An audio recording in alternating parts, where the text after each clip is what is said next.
Well, I'm walking him this morning, and I don't know if you can see, Mr. Bunny's right there. He don't care either. He's not moving.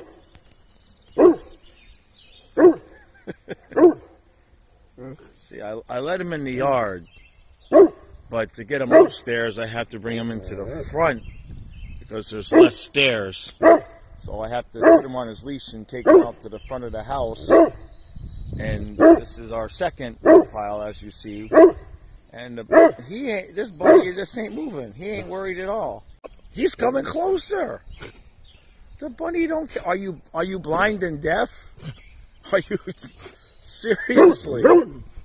The bunny is absolutely trolling him.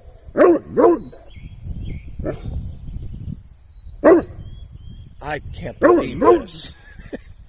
You ready? Here we go. It did it. I don't believe it. Let's go Panthers. Let's go Panthers. Let's go Panthers. Let's go. Go. Hot drop. And 3, 2, 1. Let's go Panthers. Let's go Panthers. Let's go Panthers. Let's go. Go. All right. Boy, you know what? I realized something this afternoon. Actually, I realized it while I was in the shower doing my ceremonial, you know what I'm saying, while I was shaving my head. That was one of the things I've been very, very specific about my pregame ritual in all of these especially the last 3 games. So, Stu, I know you're watching. Stop asking me to change my pregame ritual. Now, what came to mind while I was doing that was that over the years, I've done a lot of things for my jobs and my life and everything like that. But I think right now, in this moment, with everybody behind me and everything going on, I think I'm just really, really enjoying the space that I'm in, the ability to make these videos and have an audience and the engagement, and you guys enjoy it and we have fun. And that's the main thing, is fun. That's my point for this series. I said it in the preview, I'm going to say it again. I've seen on Twitter, you know, how the fighting goes and everything like that. Not going to engage because we want to have fun. I want to have fun with this. I want to enjoy this. I want to love what I'm doing. And why not? Okay, Leafs weren't supposed to be here. Panthers weren't supposed to be here. I won't say the Leafs weren't supposed to be here, but there was a lot of doubt whether or not they could get here because a lot of people kind of thought they were supposed to be here. We'll put it that way. So I'm going to enjoy this. Now, don't get me wrong. Do not get me wrong. I am not in the, well, at least we got this far around. No. You can take that, peel the banana, smush the banana, fry the thing up, and eat it for all I care. That is not what I'm saying. But I'm going to enjoy the ride. We are not going to sweep the Leafs. The Leafs are not going to sweep up us. It's going to be hectic. It's going to be busy. All right? Now, there was some talk about Alex Lyon possibly getting in, and here's my theory. I kind of think he was considering getting Alex Lyon in because Bob's played a lot of hockey. I think once the NHL finally released the Game 3 and Game 4 schedule and saw that we have 2 days off before Game 3 and 2 days off before Game 4, I think Maurice said, okay, you know what? Bob can gut this out and then he's going to get some rest. I think if we were going to be every other night like we've been, he might have said, we're going to need Lyon in there one of those nights, so let's go ahead and get him in Game 1. But now with all of that rest we're going to get, and I want to talk about that a little bit, because in my opinion, I'm sure Leaf fans might differ, but because of the hard, heavy game that the Panthers play, I think those days off benefit us. And the reason why I say that is because I've been watching this team all season, and we play good, we look kind of gassed. Good, we look kind of gassed. But whenever we've had 2 days off before a game, we come out rocking and rolling and ready to go. So, if we can get a split in Toronto, which is what I've pretty much felt like is going to happen, that's standard, right? That's not rocket science. get the split in Toronto, and then we're going to have 2 days off of rest before each one of the home games. So if you Leafs fans are unhappy about the schedule, I don't disagree with you. I don't think it's on purpose, obviously, but the way that the Panthers play, we know Game 2 and Game 3, right, that we can bring it as hard as we can, and we're going to have 2 days off to rest to recuperate after those games. So to me, I think that's huge. Now, in terms of this game, I'm going to be straight with you. You guys know I'm the Panther guy. I'm going to pick the Panthers. But I'm picking the Leafs tonight 4-2. I would be lying to you if I said I was overconfident about this game. The emotions of both teams, who knows where either one of these teams is going to be mentally. It's going to be a struggle for either team to get back to where they were. I don't think Game 1 is going to be anything indicative of what we're going to see the rest of the series.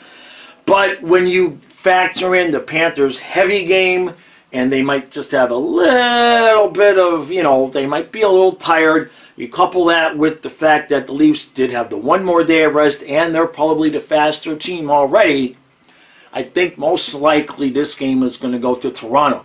I would love to see it happen differently, but the point here is, and this is specifically for Panther fans, I don't care if I'm not saying I don't care, but even if we lose 7-0, if we win 5-0, it don't matter. It don't matter if we get blown out or we blow them out. I don't think this game is going to show us anything that we're going to see the rest of this series, because both teams are coming in off ridiculous emotional highs. The only thing that might lean the Panthers' way is that most of these guys that were on this team last year, they figured out how to lose last year in the second round. We know how it was when we were the President's Trophy winner. We kind of got through round 1 in 6 games, and then we never won again. So those guys that were on the team last year know round 2 you have to elevate your play. How's Toronto going to respond? Are they going to figure it out? Maybe. Maybe they figure it out. Maybe they don't. But I think that might play into what goes on in this series. 4-2 Leafs, it's okay. Look, I mean, hey, nobody's going to win all of the games here, right? Of course, you guys you already watched the game, so you know what's happened. You know if I was right or wrong. But I want to stress this again, Panther fans. If you're watching this and we got blown out, don't even blink. Don't worry about it. Okay? Panthers are winning this series in 6. Let's move on and see what happens.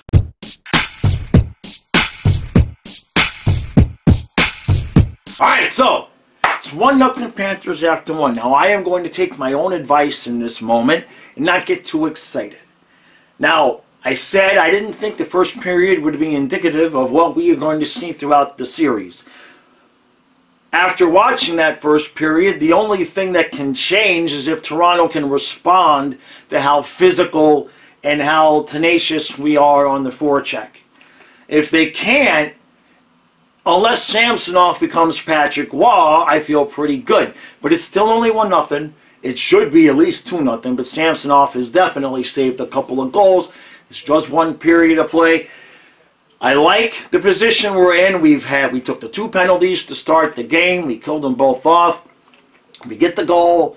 Now we're on the power play. We got about $1:11 left on the power play when we come back from the second period. You gotta assume Toronto was going to play better in the second period. It's still only 1-0, so they may feel like they kind of got out of that period. Let's move on to the second period. So far, I feel good. I feel good, but that don't mean nothing yet.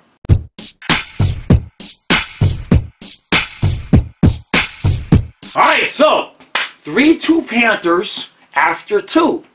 Now, if you're a Toronto fan and you're thinking, how the hell did you end up behind after that period where you basically kicked our ass? That is how it went for us against the Bruins. There's some times when the team is just getting luck and just... Panthers played not a great second period, okay? Let's be honest. Yeah, we got a couple of goals, but that don't mean we played a great second period. The defense has got to tighten up. We started at the end of the period. After the goal, we started remembering, oh, that's right, dump the puck in deep and go fight for it. We finally stopped trying to be too much run and gun there. But look, the Leafs, I told you, all right, you knew they were going to respond. Panthers came out in the first period, were kicking their ass all over the ice. The Leafs responded. They had to respond, okay? That's been the ding against the Leafs for however long. They're soft, right? So there's no way they're going to come out in the second period and let us keep dinging them around. They hit Kachuk. They hit Duke, which you guys might want to keep your head up when you have... Just keep your head up, all right? You can't stand at the line like this, Duke, and expect not to get rocked. Unfortunately, what that led to for Toronto was a swaggy breakaway, and that's not Barkov, that's not Kachuk, that's Swaggy. Swaggy don't miss. I ain't gonna miss that shot. So, what do we need to do, Panthers? We need to go back to what we did in the first period. That's what we need to do. All right, come out, be absolutely relentless with the forecheck. Be smart with the puck. We're not exactly being overly... The first period was good. The second period, no. But we still have a lead.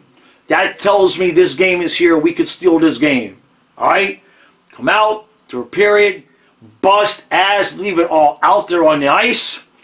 Let's finish this up, Panthers.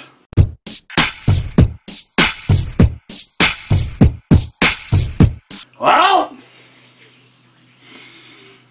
1, 2, 3, 4. Oh, that third one really got me good. Panthers win game 1 of the series. I told you the score was going to be 4-2. I did. I just, you know, what do you want? I got the wrong team. Big whoop. All right, so, first off, I'm very, and I mean this wholeheartedly, I am ecstatic that the referees called that high stick on Bennett at the end, because it was a high stick. He did draw blood, and the last thing I want is as the Panthers guy is 2 days the Leaf fans saying we should have had a two-man advantage for the last 40 seconds and who knows what can happen. So I am really genuinely thankful that they made that call. Now, that set aside, I think the refs had a decent night. They pretty much stayed out of it, but that call you have to call. Now, let's just start off with Bubba.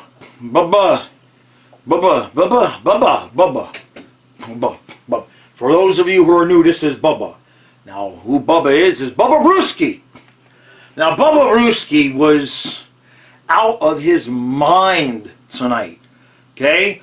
And now I said it before the game, and I'm not going to make too much of this. All right, no matter which way this game goes, I'm not going to make too much of this, because game 2, it could all be evened up. And so I'm happy we win. All right, happy we win. It was beautiful to see Bob play that well. Panthers came out with a little bit more energy than I thought they were going to have, and we kind of held on. We definitely kind of held on there at the end, okay? As soon as we got the second goal, the 2-goal lead, you knew Toronto was going to come hard, and we were playing at about 80% of where we were in the first period. Just not as aggressive, but not enough that you could notice. But you could tell. You could tell these guys were sucking air. So to get a win in Toronto with basically no rest, this was not the one game that I expected. I kind of thought that we would kind of come in, not have the energy, lose this game, get Toronto kind of even with us energy-wise, and then pull out game 2. To win this game here is huge. It's huge. And Leaf fans, I'm going to tell you why. The Panthers all year long, when they get 2 days rest, we come out popping. Okay, you seen that first period tonight? We could play a full game like that when we have 2 days rest. So Toronto, if you guys, I'm not going to get ahead of myself, and I'm not going to overcount game 1, but game 2, Toronto needs to win that game, because we're going to be tough. Where you see that first period, it's 60 minutes of that when we get 2 days of rest. Just ask the Bruins. Although we never had 2 days of rest with them. But you get the point what I'm saying. Now, in terms of our guys on the ice, I'm going to take the easy way out. Who had a bad night? I can't even find anybody to complain about. Now, Stu has some complaints about some of the defensive men. You know what I'm saying. I'm excited. Give me a break. Stu has some complaints about certain defenders. That's fine. But like somebody said on the stream at the end, and it's exactly right, our forecheck is our defense. Our forecheck is our defense. Simple as that. So if you go down the lineup, I say the same thing I said in the podcast. I'm happy with our top 9. I love our top 9. I don't even want to change our top 9 next year. Because Cousins, Bennett, and Kachuk, they should just get married. All right? I mean, that's just, you can't be separating those guys at all. Now, in terms of the Leafs, much respect to you all coming out in the second period and somewhat in the third and saying, no, Panthers, you're not just going to push us around. And Toronto did engage somewhat. But I wonder how much of when Verhaeghe got the breakaway goal, that whole sequence started with Duke getting smashed in a big hit. But then something happened, Duke got the puck back, gets it to Verhaeghe, and Verhaeghe scores. And I didn't see Toronto do too much hitting after that. And I just wonder if the fact that through puck luck, they got burned on that shift, I just wonder if they decided, or if the coaches told them, hey, to settle it down a little bit, to make sure your hits were smart. If you're not used to playing that style, there's a difference between what the Leafs did tonight, which is respond to the physical style, and being used to and being comfortable playing that physical style. And I don't suppose that Toronto's overly comfortable playing that style. They can if they have to, but they would rather kind of just be, not going to say run and gun, but they'd rather play in the offensive zone. They're used to their easier zone entries, and that's just not what the Panthers are going to allow. Okay, you saw it. We are going to spend as much time in the back of your net. We don't care. We don't care. We'll play the whole game behind your net because you can't score if we're behind your net. It's less the net's empty. You know what I mean. So I don't want to make too big deal of it because I said I wasn't going to make too big deal of it. Now, I did say I didn't think this game was going to be indicative of what we see the rest of the series. So if I'm looking at the things that went on tonight that probably will change, I mean, that's the best I've seen Bob play, in a while, okay? I mean, he was hot tonight. Let's be honest, okay? Samsonov made some insane saves in the first period. Insane saves to keep the Leafs in the game. Can he continue that? Now, goaltending set aside, I don't know how much is going to change from the Panthers. I really don't know how much we're going to change. I think the changing is going to have to come from the Leafs. They're going to have to do what the Panthers could never do against the Lightning last year. And what that means is that the Panthers came into the Lightning series and they figured out how to shut us down, and we never figured out how to get unshut. Now, we didn't exactly shut Toronto down tonight. They certainly had their chances. But still, Toronto was going to have to figure out some way that Boston never figured out to get around that absolutely just obnoxiously relentless forecheck that the Florida Panthers have suddenly decided to employ. Now, we're working on that towards the end of the year. But one thing I can tell you that Florida Panther fans are not used to is what we've seen so far this year. They've actually elevated their level of play in the playoffs. Last year against Washington, We didn't elevate anything. We were just simply better than Washington, and we won the series. We got up against the Lightning, and we did not elevate anything, and we got our asses kicked. Now, I'm not saying Toronto's fixing to get their ass kicked. I'm not making that analogy. But I am saying that they are going to have to figure out a way to play a style they haven't really had to play all season. And that's what we couldn't do. And that's what Boston had trouble adjusting to. So, I feel good. I feel good. I'm not overconfident. I'm not going to sit here. I've seen some people in the chat saying Cats are going to sweep. Now, come on. Now, if we win Game 2, I will entertain the possibility, okay? But right now, in my mind, you got to figure, right? Toronto's going to come back and I mean, I'm not guaranteeing they're going to tie. I don't know. I'm trying to give Toronto credit here because they had so many points. We'll see what happens. I just feel like, you guys know what I said. So, look. In terms of the rest of the guys, in terms of our lineup, Barkov, I thought, had one. And Barkov did what he does, right? You kind of look. He looked a little bit off offensively, but then you look at the score sheet, and he's got assists, and he's in the face-off circle, and he's got all these. So he had a good night. Verhaeghe is. I'm sorry, Toronto. Unfortunately for you, Verhaeghe didn't really get going until Game 7 against Boston, which means this is going to be his hot streak. He goes for about 5 or 10 games where he's going to score 1 or 2 or 3 goals a night. And Game 7 was basically the beginning of that. So that's our bad. I apologize in advance. The Bennett, Tkachuk, Cousins line... I was watching Chucky out on the ice, and this is not a complaint, by the way, but it was just an observation. He was taking some shifts that were really long, okay? He was taking some really long shifts, and towards the end of some of those shifts, he was gassed. Chucky, get off the ice, all right?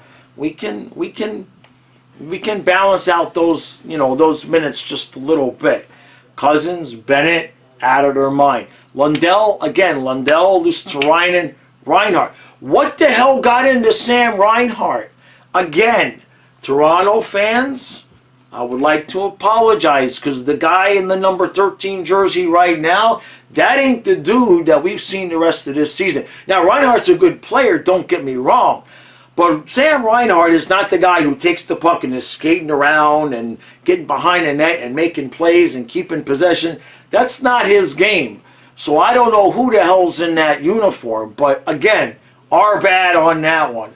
I'd also like to apologize for Anton Lundell growing up and including Mietu Luosterainen. Both of those guys. Again, right at the end of the Boston series, they grew up and figured out exactly how they needed to play to be successful.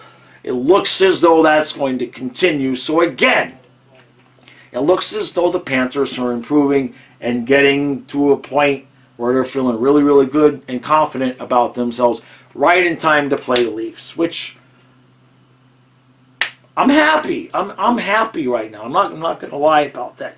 Now, defensively, look, there's nobody on any one of these rosters that's going to win the Norris. Okay, let's start there, right? Ekblad had some whispers like 5 major injuries ago, but okay. Brandon Montour. How do you stop that dude, right? I don't think you can stop that guy. Not on offense. What a just relentless. He just continues to score. Now, I'm going to leave any criticisms of Ekblad and Stahl to Stu tomorrow morning because I wasn't watching this game to really complain about anything. I saw Ekblad make a couple of nice plays. I know Stahl had a couple of plays where he wasn't great, but every time Mark Stahl is back there, he's hitting somebody and hitting somebody and hitting somebody. And it's the playoffs. The other guys are good too. You know what I mean? Sometimes it's not always that your guy sucks, it's that the other guy is good. Alright? I'm fine with the way, the defense got a little loose in the second period. we have a bad habit of those second periods. That's the one thing, Leafs fans, I'll tell you, that's kind of been the same thing all year, is we get a lead, and if that lead is in the second period, you can be pretty damn well sure that you're going to come back and tie the game. However, after you tie the game, not long after you tie it, we are going to have some lucky thing happen, and we're going to get a goal. That does tend to happen too. So I'm happy with the way, and then the fourth line, Stahl, White, and Dalpe, they were on the ice less a little bit as the game went on. They were on the ice a lot in the first couple periods, especially first period, I noticed. I'm not sure if that, how much of that was on purpose by Maurice really shortening the bench, or if it was, if I didn't notice them as much as I should have. But nobody is sticking out as that guy's a problem. So I feel good. Panther fans, you should feel good. Don't get overconfident. Don't get crazy. Not yet. If we win game 2 in Toronto, you win both in Toronto, then we can go home and feel really good. Okay? Right now, enjoy this. That was surprising that we had that much energy. I don't know how much energy we're going to have left Thursday, but I'm not overly concerned because of the days off that we're going to get now. I mean, if I didn't know better, I think the league gave us the schedule to help the Panthers. I can't complain. Can't complain at all. So, all right, ladies and gentlemen, that's enough yapping for me. I'm going to go save the world from Stu in the live stream and from Kyle. They do good. I'm just teasing them. Panthers win game 1. Till tomorrow morning, Stu and I will be back as normal. I have the podcast. I do a 1-hour podcast every day, Monday through Friday. For YouTube members or Patreon supporters, links are in the description. It's $3 a month. It helps keep the St. Bernard fed. It's not a joke. Actually, it pays for their CBD. It's $83 a week now. Because between the two of them, I got to get one bottle of 1,500 and one bottle of 1,000. So I appreciate my members. We have just about 100 paid members right now. So I really, genuinely appreciate that. All right. Stu and I will be back in the morning. That's one, Panther fans. That's one.